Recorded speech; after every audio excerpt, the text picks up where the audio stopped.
Hey there everyone! Welcome back to our channel. We're thrilled to have you here today. Let's dive right in and get started. Today I'm excited to share one of my favorite appetizers perfect for any occasion, Antipasto Skewers.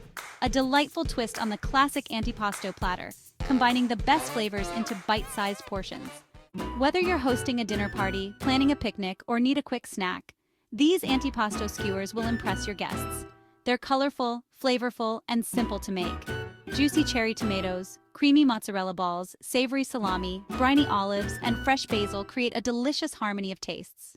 Recipe for Antipasto Skewers. Ingredients: 20 cherry tomatoes, 20 mini mozzarella balls, 20 slices of salami, 20 large pitted olives, 20 fresh basil leaves, and 20 wooden or bamboo skewers. Let's prepare the ingredients.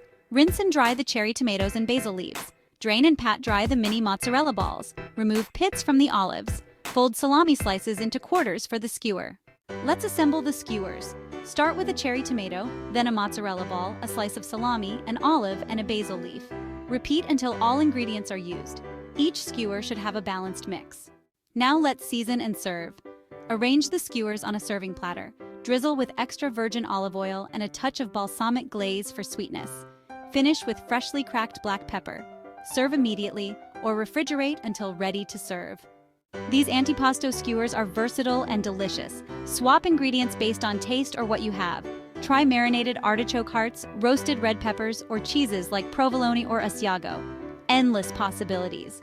If you enjoyed this recipe, give this video a thumbs up and hit that subscribe button for more tasty recipes. I'd love to hear how your antipasto skewers turned out, so leave a comment below. Thanks for watching, and see you in the next video.